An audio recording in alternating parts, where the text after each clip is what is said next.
je veux où je suis là, je veux que les membres de l'église prient pour moi beaucoup. Parce que Dieu m'a appelé d'être le messager de l'église. Mais il y a un moment, j'étais assis sur mes révélations. Je faisais tout ça là. À Abidjan, j'ai fait tout et tout. J'ai passé. Je suis passé dans les églises. Mais il y a un bon moment, je ne faisais plus ça. Et aujourd'hui, je suis arrivé là. C'est ma première révélation que je viens de donner. Mais il y a des années, ça me fait, je crois, 4 ans que je ne parle plus. Mais aujourd'hui, Dieu m'a parlé, de parler au peuple. Donc, je remercie le Seigneur. Amen. Amen. On acclame le Seigneur. Je priais beaucoup sans cesse. Actuellement, je ne dors pas. Avec les livres qu'il m'a donné, je ne dors pas. Aujourd'hui, matin même, je me suis levée à 4 h du matin, j'ai fini à 7 h du matin. Je n'ai même pas déjeuné. Or que d'habitude, comme je suis malade, je prends mes comprimés, je déjeune et puis je prends mon médicament. Mais aujourd'hui, je n'ai rien pris. Matin, je suis tombée, je suis quittée dans la douche, j'ai glissé, je suis tombée. Et ma fille, elle venait dire, Mémé a pris. Ah, je suis tombée, je venais de la douche. Je venais de me laver. C'est comme ça. Je ne voulais même pas venir parce que mon pied me faisait mal. Mais Dieu m'a dit non, tu ne vas pas rester. J'ai regardé là, je dis, je suis en état, je ne vais pas. Mais avec ça, j'ai eu le courage d'arriver. Et c'est comme ça que je suis avec vous. Amen. Amen. Mes enfants, je vous exhorte de prier beaucoup. Prenez la robe de Jésus. Ce qu'il dit là, c'est une réalité. Moi-même, je lis ça. J'ai des bouquets, il m'a donné. Plus de 6 bouquets. C'est dans ça que je dors. Je ne sors plus comme avant. Avant, j'étais dans les commérages, dans les critiques. Mais maintenant, depuis que je suis rentré ici, je ne fais plus ça. Amen. J'ai arrêté tout. Amen. On me demande si j'ai voyagé. Je dis, je suis là. Je suis malade, je m'avais fait ma piqûre. Je viens, je suis dans mes livres. Je cause avec ma piqûre. Je médite, je lis la parole. J'ai sommeil, je dors. Je n'ai plus besoin d'aller chez quelqu'un, aller dire c'est celui-là, c'est celle-là. Non. J'ai arrêté tout ça. Donc, c'est pour vous dire que le Seigneur est bon. Amen. Dans la parole du Saint-Esprit, maman. Amen. Amen. Amen. Amen. Gloire à Jésus-Christ.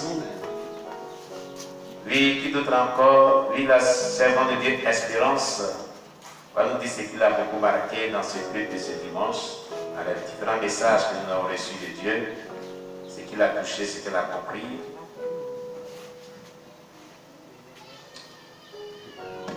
Gloire à Jésus. Amen. Nous bénissons le nom du Seigneur. Bon, je vais commencer par le dernier. Amen. Dans le dernier de Christine Ibani, ce qui m'a beaucoup touché, c'est l'évangélisation. Quand je parle de l'évangélisation, il y a un homme de Dieu, j'ai oublié son nom, à qui Dieu, normalement, il doit évangéliser. Il doit pas être pasteur. Voilà.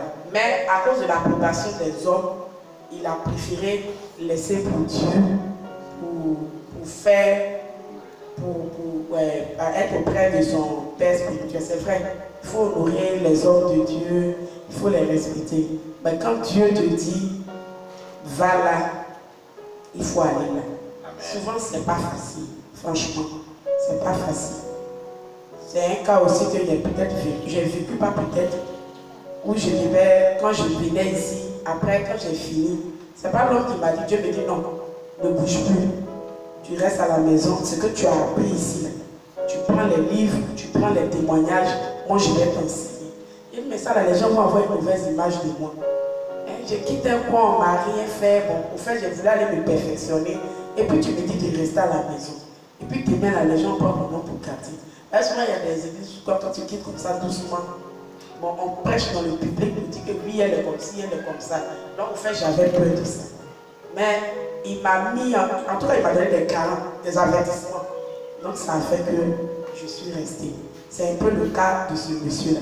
Du coup, je me suis retrouvée un peu dedans. Je dis, ah, donc si je ne voulais pas écouter Dieu, que je partais là. Demain, on me dit, il y a désobéi, donc je me vais en enfer. C'est ça. On dit que c'est une réalité. Amen. Il a parlé aussi de la dame qui est allée en enfer à cause de sa nudité. Elle exposait son corps, elle exposait ses seins. Donc l'habillement au niveau de nous les femmes. Souvent quand on dit on est parti dans le corps, on est habitué maintenant parce qu'aujourd'hui, tous les tailleurs, ils vont faire tous les habillements, c'est les prêts du corps. C'est les prêts du corps. Souvent quand tu donnes ton modèle, lui-même il s'en va capter pour te donner parce qu'il est habitué à faire les coloris comme ça pour donner aux gens. Donc c'est devenu un peu comme une habitude. Donc ce côté-là aussi m'a touché. De sorte que quand tu commences à vivre dans la sanctification, tu changes tes habits, même au début, toi-même tu te trouves toi-même. Mais après, au fur et à mesure, tu t'habitues. Il dit que vraiment, nous devons changer nos habillements. Surtout nous les femmes. Les garçons ils n'ont pas trop de problème. Quand leurs pantalons, leurs chemises, ils s'en vont. Mais nous les femmes, on doit changer notre habillement, notre façon de nous habiller qui expose d'une façon ou d'une autre notre corps. On doit changer, être simple dans l'habillement. Parce que je l'ai tenu. Maintenant, concernant le message sur le tabernacle, il y a l'âge de l'alliance. Vous avez parlé de l'âge de l'alliance qui représentait le Saint-Esprit que nous devons porter. Et dans ma compréhension, ça veut dire, avant, il y a une histoire au niveau de la Bible quand les gens avaient pris l'âge et puis ils sont allés le prendre. Maintenant, ils ont fait porter, c'est l'animal qui a porté l'âge. Maintenant, quand l'âge voulait tomber, un des sacrificateurs, voilà, il a voulu arranger, Dieu l'a tué. Et pendant que le message passait, Dieu me faisait passer ça dans mon esprit. Pour dire que l'âge doit être dans nous, notre vie. C'est nous en tant qu'hommes qui portons l'Esprit de Dieu. Comme Dieu pouvait le dire, lui il ne vit pas dans un temple fait des mains d'hommes. Mais c'est ce que lui-même il a bâti là, qui est nous. C'est nous qui sommes son temple. Donc l'âge doit vivre au-dedans de nous. Nous devons porter au jour le jour l'âge de l'Éternel qui représente aujourd'hui le Saint-Esprit, l'Esprit de Dieu, la vie de Dieu en nous, que nous devons porter et que nous devons entretenir par la prière, les jeûnes, l'obéissance à la parole, l'obéissance aussi aux vrais serviteurs de Dieu. Amen. Voilà. Donc, c'est ce que je peux dire. Je vous remercie. Amen. On acclame le Seigneur. Mais qui d'autre encore? Le frère Ézéchiel.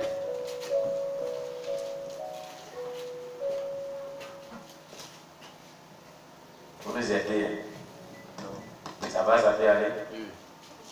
Donc, on essaie. Il dit ça peut aller. Donc,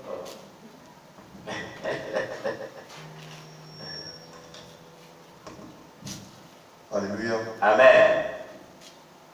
Bon, pas pour le répéter. Je peux commencer par le premier message, celui du tabernacle que nous avons entendu. Oui. L'homme de Dieu a dit que l'arche de l'alliance représentait dans l'Ancien Testament le Seigneur dans le temple. Amen. Et que ce tabernacle-là, aujourd'hui, est représenté par le Saint-Esprit qui vit en nous. Amen. Amen. Et qu'un enfant de Dieu doit toujours être dans la présence de Dieu. Amen. Parce que cet esprit-là vit en nous. Donc, un enfant de Dieu doit toujours être dans la présence de Dieu. Et j'ai retenu aussi que le diable n'aime pas les enfants de Dieu qui sont venus dans sa présence. Et on avait donné un verset pour appuyer sur la Hébreux 4, verset 16. Amen. Et j'ai aussi retenu que tous ces enfants de Dieu doivent avoir une vie de sainteté. Amen. Il doit manifester l'amour, être compatissant, aimer lui vers laquelle il a été appelé. Quand on parle des hommes de Dieu, c'est vrai que pour l'instant, nous n'avons pas encore peut-être débuté l'œuvre, mais cette parole-là parle des hommes de Dieu, mais elle nous interpelle aussi parce que nous sommes aussi appelés à servir le Seigneur. Amen. Amen. Et quand on note ces versets-là, c'est pour peut-être dans le futur se rappeler de ce qu'on avait écrit aujourd'hui et vivre selon ce qu'on a écrit. Il nous a été aussi interpellé dans le livre d'Hébreux 13, 17. Ces versets-là nous ont interpellés sur pourquoi est-ce que nous devons obéir aux hommes de Dieu et comment est-ce que nous devons leur obéir. Parce que la Bible nous dit clairement qu'ils sont carents de nos âmes. Parce que lorsque vous venez dans une communauté que vous confiez un serviteur de Dieu, Dieu note ça automatiquement dans le ciel qu'il est responsable de votre âme. C'est lui qui est censé vous encadrer pour que vous puissiez entrer au ciel. Donc si vous n'entrez pas au ciel, il est le responsable. Alléluia. Donc la Bible nous dit que nous devons leur obéir. Nous leur devons obéissance et respect. Alléluia. Et dans le deuxième message, qui est le témoignage de Christ Léibani, il a signifié qu'un jeune homme cherchait à rencontrer l'homme de Dieu. Alléluia. Amen. J'ai noté cette partie-là parce que je me suis senti concerné. Amen. Parce que le Seigneur, il nous connaît tous. Il connaît l'amour que chacun de nous a pour lui. Il sait combien de fois est-ce que chacun de nous le cherche. Amen. Amen. Je vais prendre l'exemple tellement sur l'apôtre dans lui-même. Parce que ce qui m'a amené ici, ce qui a amené peut-être quelques personnes ici, peut-être que je ne connais pas, c'est le témoignage de la sœur Aïssa. Amen. Et moi, j'ai cherché cet homme de Dieu-là, et moi, m'a conduit à un autre homme de Dieu. Alléluia. Amen. Mais si le Seigneur a décidé que tu dois aller quelque part pour être mieux spirituellement, quelles que soient les embûches ou quelles que soient les épreuves que le diable met sur ton chemin d'abord, Dieu va permettre, si tu le cherches véritablement, de te permettre d'arriver à la destination. Amen. Alléluia. Amen. Et il a permis que je puisse découvrir cette supercherie-là dans la prière. Et je lui ai demandé sincèrement de me conduire vers cet homme de Dieu, donc par la savane. Alléluia. Et Dieu faisant, il m'a conduit vers l'homme de Dieu. C'est pourquoi je vais bénir encore son nom ce matin. Amen. Alléluia. Et quelque chose m'a encore étonné. Il a signifié que des enfants, il n'a pas dit des jeunes gens, il n'a pas dit des adolescents ou des personnes qui viennent de connaître la maturité. Il dit des enfants pleurent pour le salut de leur âme. Alléluia. Je me demande même quand j'étais enfant, est-ce que je pouvais m'imaginer ou je me souciais de savoir qui est Jésus. Alléluia. Et aujourd'hui, on voit ce que dit la Bible, que dans les derniers temps, les enfants même seront accros à la parole de Dieu. Alléluia. Et ces personnes-là, ces enfants-là, pleurent sur leur sort parce qu'ils sont conscients que l'enfer et le paradis existent. Alléluia. Rares sont les enfants aujourd'hui qui savent, qui sont conscients du fait que le paradis et l'enfer existent. Et ces enfants-là au Nigeria pleurent sur leur sort, pleurent sur le fait qu'ils peuvent être sauvés ou ne pas être sauvés. Amen. Et tu vas voir ces enfants-là, leurs parents ne se soucient même pas de ça. Alléluia. Et cela m'a vraiment marqué. Et plus encore, le livre de 1 Pierre 4, verset 17 à 18, nous montre clairement le jugement de Jésus. Alléluia. Le jugement de Dieu sera tellement strict. Et ça m'a donné une certaine peur. Alléluia. Pierre nous dit comme ça que si le chrétien qui sera sauvé difficilement, quand serait-il des pécheurs? Alléluia. Donc ça veut dire qu'il ne suffit pas d'être chrétien pour dire que je serai sauvé. Elle dit que tant que tu es chrétien, mais tu seras sauvé difficilement. Ce qui veut dire que même si tu dis j'accepte Jésus comme mon Seigneur sauveur personnel, il y a beaucoup de choses que tu dois enlever dans ta vie. Alléluia. Je pense que c'est au travers de cet esprit que nous pouvons arriver à cela. Amen. Et pour cela, nous devons bannir plusieurs légèretés dans nos vies. Alléluia. Amen. Souvent, on est là, quand on nous dit d'aller évangéliser, moi-même, je fais partie de ces personnes-là. Alléluia. Amen. Je me dis, bon, je remets toujours à demain. Je dis, ah, demain, même si je ne vais pas ce samedi, là, peut-être ce samedi prochain. Ou peut-être il y a les jours intermédiaires auxquels je peux aller. Amen. Et aujourd'hui, ce passage-là m'a interpellé pour dire, pendant que je raisonnais, si la mort me trouvait là, elle dit quoi? Il y a un secteur ou un homme de Dieu que le Seigneur a interpellé au ciel qui s'appelle Francis. Amen. Et ça pouvait ne pas être lui, ça pouvait être moi. Amen. Et j'ai compris aussi que quand on s'adresse à Dieu, ce n'est pas notre camarade. On doit s'adresser à lui, on doit lui adresser notre prière avec respect et crainte. Amen. J'ai compris aussi que peut-être que si tu adresses une prière à Dieu qui te répond pas, ça dépend de la manière que tu lui adresses la prière. Ça dépend de la manière que tu lui parles. On a une certaine manière de parler avec respect à nos patrons, à nos parents. Mais lorsqu'on s'adresse à Dieu, on a comme l'impression qu'on s'adresse à notre petit ami ou bien à notre copain de classe. Alléluia. Nos prières sont comme des instructions que nous donnons à Dieu. Des obligations qu'il doit forcément faire. Alléluia. J'ai compris que la prière, vraiment, c'est quelque chose aussi qu'on doit apprendre. Parce qu'il ne suffit pas de dire que vraiment je suis chrétien et que je lis la Bible, je sais prier. Non. La prière aussi, c'est savoir parler à Dieu. Alléluia. J'ai compris qu'on peut aussi faire l'œuvre de Dieu, se lever, aller évangéliser, annoncer la parole de Dieu. Et lorsqu'on annonce la parole de Dieu, même si des personnes sont sauvées, nous-mêmes, on peut les être sauvés. Alléluia. Paul pouvait dire que je traite mon corps durement de peur qu'après avoir annoncé l'évangile, je sois moi-même rejeté. Alléluia. Amen. Et ça me fait rire quand je vois les hommes de Dieu qui disent qu'ils sont déjà sauvés d'avance.